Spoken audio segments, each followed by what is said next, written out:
Henry Purcell, from Wikipedia, the free encyclopedia, http://en.wikipedia.org. Henry Purcell, September 10, 1659, November 21, 1695, a Baroque composer, is generally considered to be one of England's greatest composers. Indeed, he has often been called England's finest native composer. Purcell incorporated Italian and French stylistic elements, but devised a peculiarly English style of Baroque music. Section 1. Biography. Purcell was born in St. Anne's Lane, Old Pye Street, Westminster. His father, Henry Purcell, was a gentleman of the Chapel Royal and sang at the coronation of King Charles II of England. Henry the elder had 3 sons, Edward, Henry, and Daniel. Daniel Purcell, who died in 1717, the youngest of the brothers, was also a prolific composer. After his father's death in 1664, young Henry Purcell was placed under the guardianship of his uncle Thomas Purcell, who died in 1682, who showed him great affection and kindness. Thomas was himself a gentleman of His Majesty's Chapel, and arranged for Henry to be admitted as a chorister.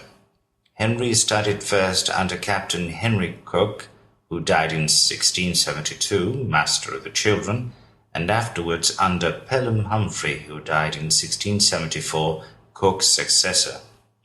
Purcell is said to have been composing at 9 years old, but the earliest work that can be certainly identified as his is a note for the King's birthday written in 1670. The dates for his compositions are often uncertain despite considerable research. After Humphrey's death, Purcell continued his studies under Dr. John Blow. He attended Westminster School, and in 1676 he was appointed organist at Westminster Abbey, and in the same year he composed the music to John Dryden's Aurangzebe and Thomas Shadwell's Epsom Wells and the Libertine. These were followed in 1677 by the music to Afra Ben's tragedy Abdelazar, and in 1678 by an overture and masque for Shadwell's new version of Shakespeare's Timon of Athens. The chorus "In These Delightful Pleasant Groves" from the Libertine is still performed. In 1679 he wrote some songs for John Playfair's Choice Airs, Songs and Dialogues, and also an anthem, the name of which is not known, for the Chapel Royal. From a letter written by Thomas Purcell and still extant, we learn that this anthem was composed for the exceptionally fine voice of the Reverend John Gostling, then at Canterbury, but afterwards a gentleman of His Majesty's Chapel. Purcell wrote several anthems at different times for this extraordinary voice, a basso profondo, which is known to have had a range of at least 2 full octaves from D below the stave to D above it.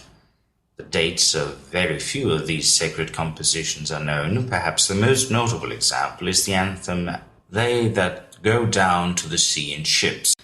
In thankfulness for a providential escape of the king from shipwreck, Gostling, who had been of the royal party, put together some verses from the Psalms in the form of an anthem and requested Purcell to set them to music. The work is a very difficult one, including a passage which traverses the full extent of Gosling's voice, beginning on the upper D and descending 2 octaves to the lower. In 1680, Blow, who had been appointed organist to Westminster Abbey in 1669, resigned his office in favour of his pupil, who was still only 22. Purcell now devoted himself almost entirely to the composition of sacred music, and for 6 years severed his connection with the theatre. However, during the early part of the year, probably before taking up his new office, he had produced 2 important works for the stage, the music for Nathaniel Lee's Theodosius and Thomas de Frey's Virtuous Wife. The compositions of his opera Dido and Aeneas, which forms a very important landmark in the history of English dramatic music, has been attributed to this period, though its earliest production has been shown by W. Barclay Esquire to have been between 1688 and 1690. It was written to a libretto furnished by Nahum Tate, at the request of Josiah Priest, a professor of dancing, who also kept a boarding school for young gentlewomen, first in Leicester Fields and afterwards at Chelsea, where it is thought the opera had its premiere.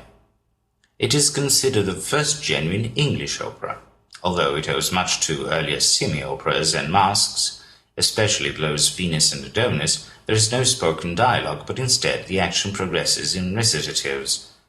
Dido and Aeneas never found its way to the theatre, though it appears to have been very popular among private circles. It is believed to have been extensively copied, but only one song was printed by Purcell's widow in Orpheus Britannicus, and the complete work remained in manuscript until 1840, when it was printed by the Musical Antiquarian Society under the editorship of Sir George Macfarlane. Soon after Purcell's marriage in 1682, on the death of Edmund Lowe, he was appointed organist of the Chapel Royal, an office which he was able to hold simultaneously with his position at Westminster Abbey. His eldest son was born in the same year. His first printed composition, 12 sonatas, was published in 1683. For some years after this, he was busy in the production of sacred music, odes addressed to the king and royal family, and other similar works. In 1685, he wrote two of his finest anthems, I Was Glad and My Heart is Inditing, for the coronation of King James II. In 1687, he resumed his connection with the theatre by furnishing the music for Dryden's tragedy Tyrannic Love.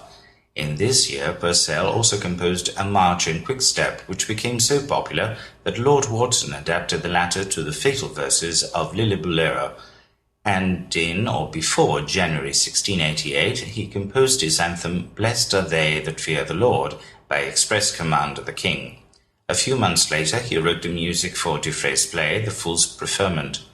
In 1690, he wrote the songs for Dryden's version of Shakespeare's The Tempest, including Full Fathom 5 and Come Unto These Yellow Sands, and the music for Betterton's adaptation of Fletcher and Massinger's Prophetess, afterwards called Diocletian, and Dryden's Amphitryon.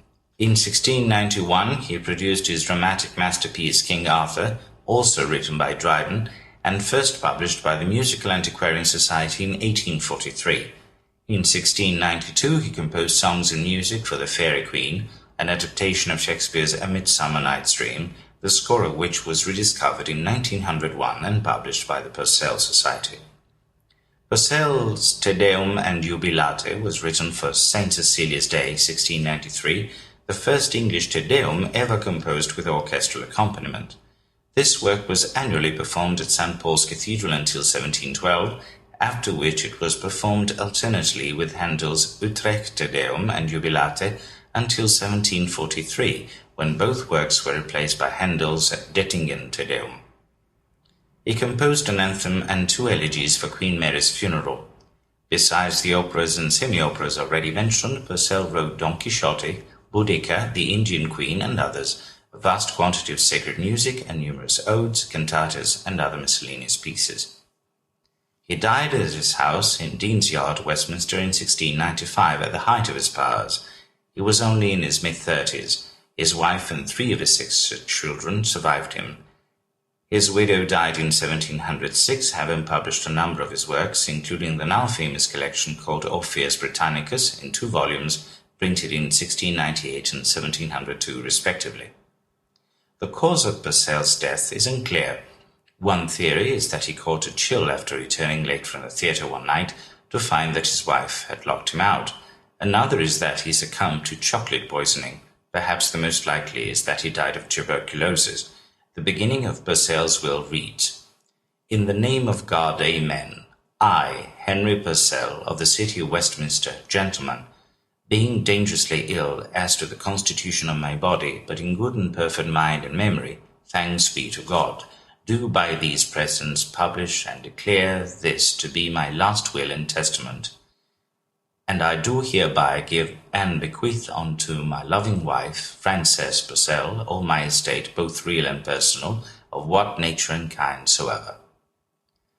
Purcell is buried adjacent to the organ in Westminster Abbey. His epitaph reads, Here lies Henry Purcell, Esquire, who left this life and is gone to that blessed place where only his harmony can be exceeded. A Purcell Club was founded in London in 1836 for promoting the performance of his music, but was dissolved in 1863. In 1876, a Purcell Society was founded, which published new editions of his works.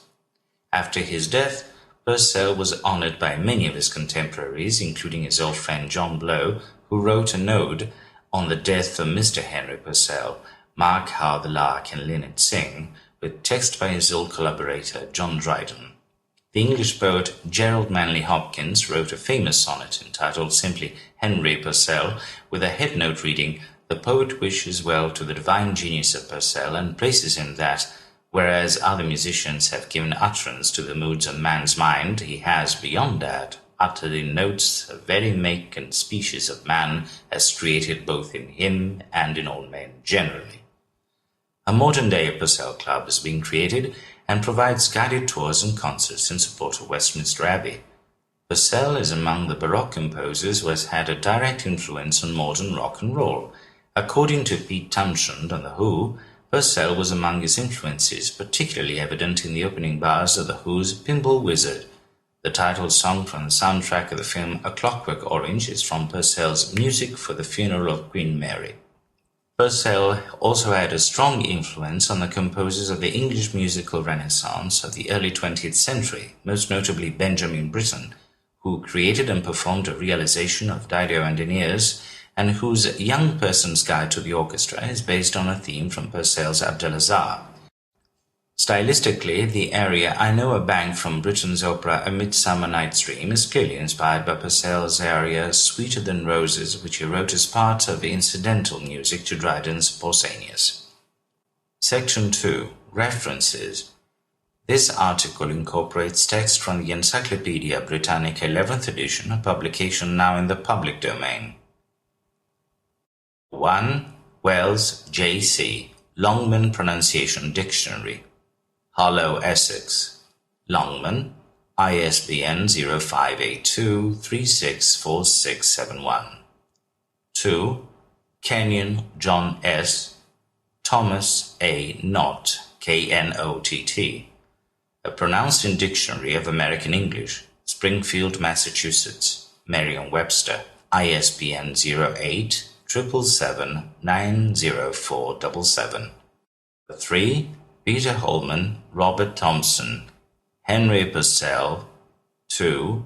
Grove Music Online, edited by L. Macy, accessed March 17, 2006, at grovemusic.com. That's grovemusic.com. This site is available through a subscription access. Section 3. Media. In this article, you can listen to the following media files: I Was Glad, Ode 1, Symphonia, Ode 2, Welcome to All, Ode 3, Hail to this Happy Assembly, Ode 4, Hear the Deities Approve, Ode 5, While Joy Celestial, Ode 6, Then Lift Up Your Voices, Ode 7, Beauty, Thou Scene of Love, Ode 8, In a Concert of Voices. Section 4. See also List of compositions by Henry Purcell, Dido and Aeneas, King Arthur, The Fairy Queen. Section 5. External links. Purcell by John F. Runciman, a biography forming part of Bell's miniature series of musicians published in 1909 from Project Gutenberg. Henry Purcell on Choral Wiki, that's CHORALWIKI. Free scores by Henry Purcell in the Werner Icking Music Archive, that's WERNERICKING. This sound file and all text in the article are licensed under the GNU Free Documentation License, available at www.gnu.org/copyleft, that's COPYLEFT, /FDL.html.